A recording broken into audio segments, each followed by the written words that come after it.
রাজ্য জুড়ে স্পষ্ট পরিবর্তনের বার্তা।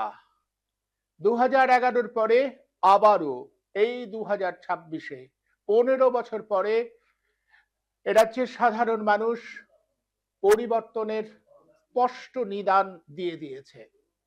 এখনো পর্যন্ত যা খবর আসছে, যদিও এখনো নির্বাচন সূত্রে নির্দিষ্ট করে ঘোষণা করা হয়নি, কিন্তু তবু পরিষ্কার নিদান এই বিজেপির পক্ষে 204টে আসনের এগিয়ে থাকাই বলছি, কারণ এখনো পর্যন্ত যেহেতু নির্বাচন কমিশন সরকারিভাবে এটা ঘোষণা দেয়নি, তাই আমরা 204টি আসনে বিজেপি এগিয়ে আছে বলছি।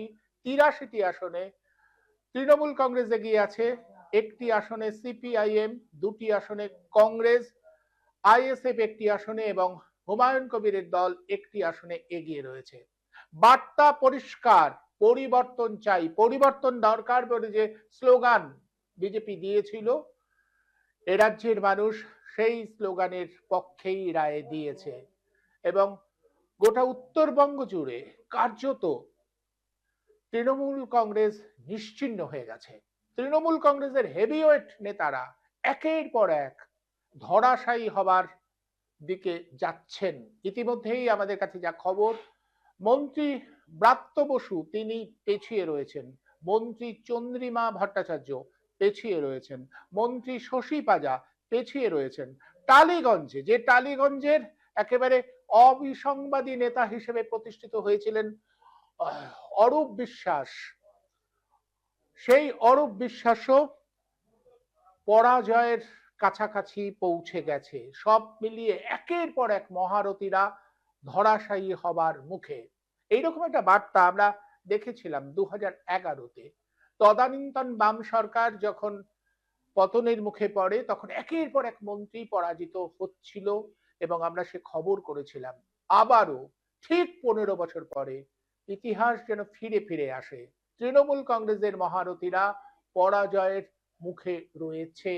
বারবার আমরা বিভিন্ন জায়গা থেকে যে খবর পাচ্ছি, তাতে গেরুয়া ঝড়, গোটা রাজ্য জুড়ে গেরুয়া ঝড় উঠেছে।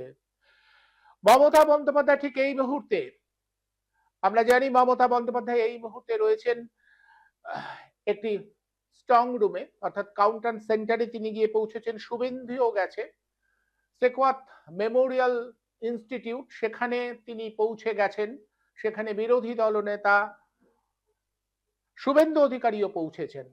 ভবানীপুর কেন্দ্রটি এখন আলোচনার কেন্দ্রে রয়েছে। এই কেন্দ্রে কি হবে? আমরা শেষ যে খবর পেয়েছি তাতে দুপুরের আগে মমতা বন্দ্যোপাধ্যায় অনেকখানি লিড নিয়েছিলেন, তিনি প্রায় 18,000 ভোটে এগিয়েছিলেন। তারপরে ক্রমশ ব্যবধান কমতে থাকে এবং কমতে কমতে ব্যবধান ঠিক এই মুহূর্তে এসে পৌঁছেছে 5,300 সামান্য কিছু ভোটে এগিয়ে রয়েছেন মমতা বন্দ্যোপাধ্যায়। 13 রাউন্ড গণনার পরে গণনা হবে 20 রাউন্ড পর্যন্ত, কিন্তু আমরা যা খবর পাচ্ছি ঠিক এই মুহূর্তে গণনা স্থগিত, অর্থাৎ গণনা বন্ধ হয়ে গেছে। কেন হয়ে গেছে নির্বাচন কমিশন সূত্রে এখনো সে খবর পাওয়া যায়নি। নানা অভিযোগের ভিত্তিতে নির্বাচন কমিশন মনে করছে আরো সতর্কভাবে গোটা বিষয়টা নিষ্পত্তি হওয়া প্রয়োজন। তারা আপাতত গতিটাকে কমিয়ে দিয়েছেন, গণনা বন্ধ রয়েছে। ফলে টান টান উত্তেজনা থাকছে ভবানীপুর কেন্দ্র নিয়ে। চর্চার কেন্দ্রে এখনো ভবানীপুর। কি হতে যাচ্ছে ভবানীপুরে? মমতা বন্দ্যোপাধ্যায় কি আবারও পরাজয়ের মুখ দেখবেন, নাকি তিনি শেষ পর্যন্ত নিজের গড় রক্ষা করতে পারবেন? এই প্রশ্নের উত্তর এখনো আমাদের মেলেনি, অপেক্ষা করতে হবে, রুদ্ধশ্বাস অপেক্ষা আমাদের করতে হবে। সব মিলিয়ে একটা টান টান উত্তেজনা রয়েছে, যদিও একেবারে নিদান পরিষ্কার, সাধারণ নিদান পরিবর্তনের পক্ষে। একেবারে 205, এখন যেটা দেখাচ্ছে সেটা 205টি আসনে বিজেপি এগিয়ে রয়েছে, 82টি আসনে এগিয়ে রয়েছে তৃণমূল কংগ্রেস। সিপিআইএম 1টি, কংগ্রেস 2টি, আইএসএফ 1টি এবং হুমায়ুন কবিরের দল 1টি আসনে এগিয়ে রয়েছে। এই হচ্ছে গোটা চিত্র। আমরা আলোচনা করব এই গোটা প্রেক্ষিতে যেখানে দাঁড়িয়ে রয়েছে গণতন্ত্রের প্রতিফলন কতটা হলো, তার চাপানুতর কিরকম হচ্ছে, কোন কোন বিষয়টা নিয়ে চাপানুতর হচ্ছে, সেই বিষয়গুলো উল্লেখ করবো। কিন্তু তার আগে আমরা আমাদের এই চ্যানেল মারফত সমস্ত রাজ্যে একটা বার্তা পৌঁছে দিতে চাই, কারণ আমাদের কাছে যা খবর আসছে, বিভিন্ন জায়গাতে সংঘর্ষের ঘটনা ইতিমধ্যে ঘটছে।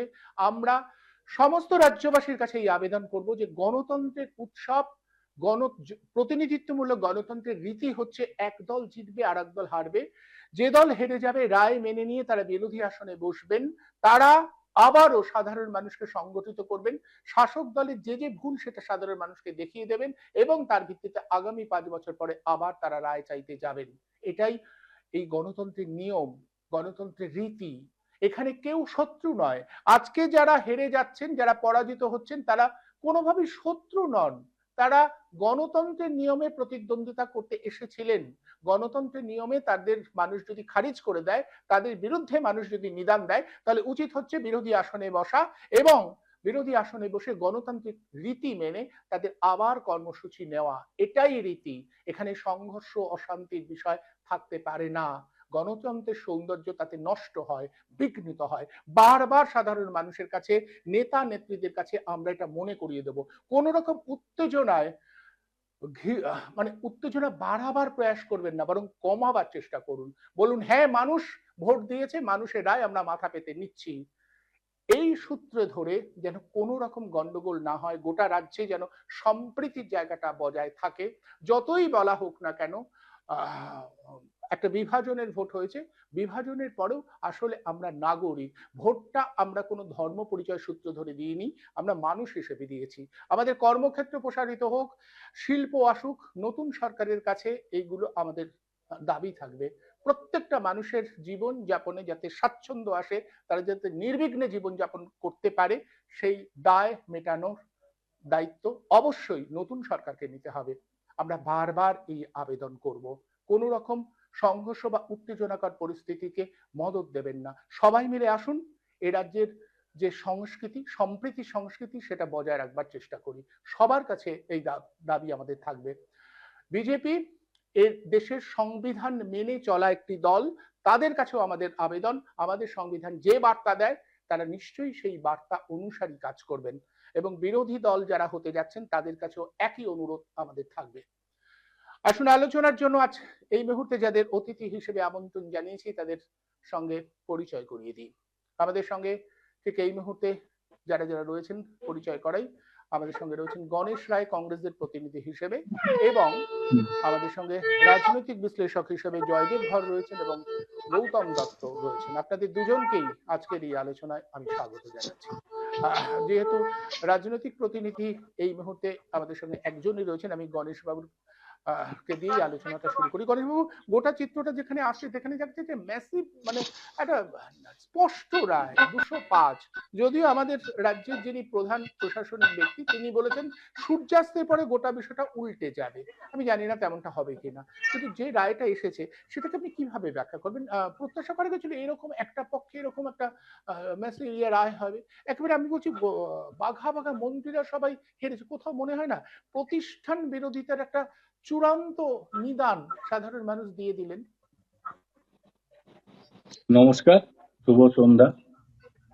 দেখুন, আজকে যে রায় এখনো পর্যন্ত আমরা দেখতে পাচ্ছি সেখানে যদি আমরা আপাতত ভাবে ধরে নিই যে 204 বা 5 বিজেপি বা 83 বা 84 টিএমসি, বাকি কংগ্রেস যেটা পেয়েছে বা সিপিএম যেটা পেয়েছে, এবার দেখুন গণতন্ত্রের উৎসবে মানুষের রায়কে মাথা পেতে নেওয়াই হচ্ছে গণতন্ত্রের শ্রদ্ধা জানার প্রথম পদ্ধতি।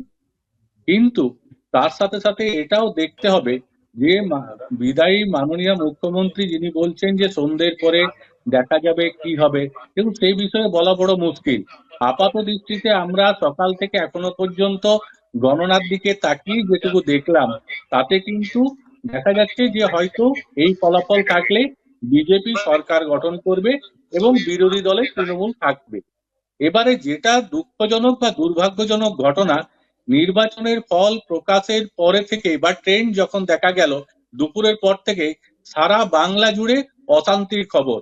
কোথাও কোনো রাজনৈতিক দল কোনো রাজনৈতিক দলের অফিস জ্বালিয়ে দিচ্ছে, কোনো রাজনৈতিক নেতা কোনো রাজনৈতিক নেতাকে মারধর করছে। এটা কিন্তু গণতন্ত্রের পক্ষে কাম্য নয়। মানুষ যখন ভোট দিয়েছে সেই মানুষের ভোটকে মাথা পেতে নিতে হবে। আজকে যদি এই ভোটের কথা বলি তাহলে আমাদেরকে একটু পিছিয়ে যেতে হয় এসআইআর এর কথা। আজকে এসআইআর এ বহু মানুষ ভোট দিতে পাননি, কারণ হচ্ছে সেখানে এসআইআর সময় মতো না হওয়ার জন্য অনেক মানুষ পিছিয়ে গেছেন এবং সেই মানুষগুলি গণতন্ত্রের উৎসবে অংশ না নিতে পেরে তাদের গণতান্ত্রিক অধিকারকে প্রয়োগ করতে পারেনি। যাই হোক, সেটা নির্বাচনের গাফিলতি বলুন বা নির্বাচন কমিশনের অদূরদর্শিতায় বলুন বা অন্য কোনো অজ্ঞাত কারণই বলুন না কেন, এবারে যে ফলাফল আসছে সেই ফলাফলকে মাথায় নিয়ে একটা কথাই বলবো যে আগামী দিনে যিনি সরকারে বসবেন তার যে দায়িত্ব হচ্ছে তিনি যেন বাংলায় শান্তি শৃঙ্খলা দেখেন, বাংলার উন্নতি দেখেন এবং বাংলার মানুষের বেকারত্ব যে অবস্থা রয়েছে তা থেকে বাংলার মানুষকে মুক্তি দেন এবং শিল্প, বাংলায় শিল্প হারিয়ে গেছে। 2011 সালে মাননীয় মুখ্যমন্ত্রী যে শিল্পের কথা বলেছিলেন 2026 পর্যন্ত তিনি কিন্তু শিল্পের দেখা দেখাতে পারেননি এবং বিজেপি দলও কেন্দ্রে 2014 থেকে রয়েছে, তাদেরও কিন্তু বহু এমপি এবং কেন্দ্রীয় মন্ত্রী এই রাজ্য থেকে রয়েছেন, ওনারাও কিন্তু বাংলার কোনো শিল্পের দিশা এখনো পর্যন্ত দিশা দেখাতে পারেননি।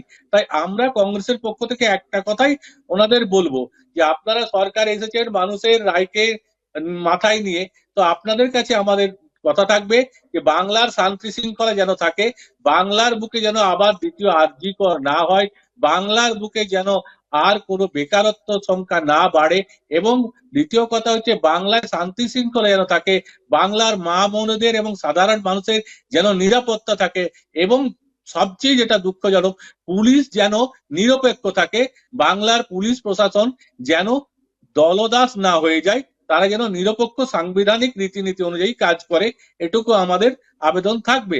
কারণ গণতন্ত্রের উৎসবে একজন সরকার গঠন করবে, একজন বিরোধী থাকবে বা অন্যান্য দল যারা অন্যান্য সিট পেয়েছে বা ভোট পেয়েছে তারাও কিন্তু মানুষের পাশে থাকবে এবং তাদের যদি কিছু লাগে মানুষের প্রয়োজনে বা মানুষের জন্য সেখানে তারা থাকবে। আর গণতন্ত্রকে রক্ষা করার দায়িত্ব কিন্তু প্রতিটি মানুষেরই এবং আমরা কংগ্রেস, আমরা যেটুকু ভোট পেয়েছি আপাতত যা ট্রেন্ড দেখা যাচ্ছে যে আমরা দুই বা কিছু আসলে হয়তো এগিয়ে আছি বা আমরা আসন পেতে পারি। আমরা এটুকু বলতে পারি যে আমরা 294 আসনে প্রতিদ্বন্দ্বিতা করেছি, মানুষের যে আদেশ হয়েছে সেই আদেশ আমরা মাথা পেতে নিয়ে মানুষের জন্য, মানুষের পাশে আমাদের যেটুকু সীমিত ক্ষমতা থাকবে মানুষের জন্য কাজ করব, মানুষের জন্য লড়াই করব।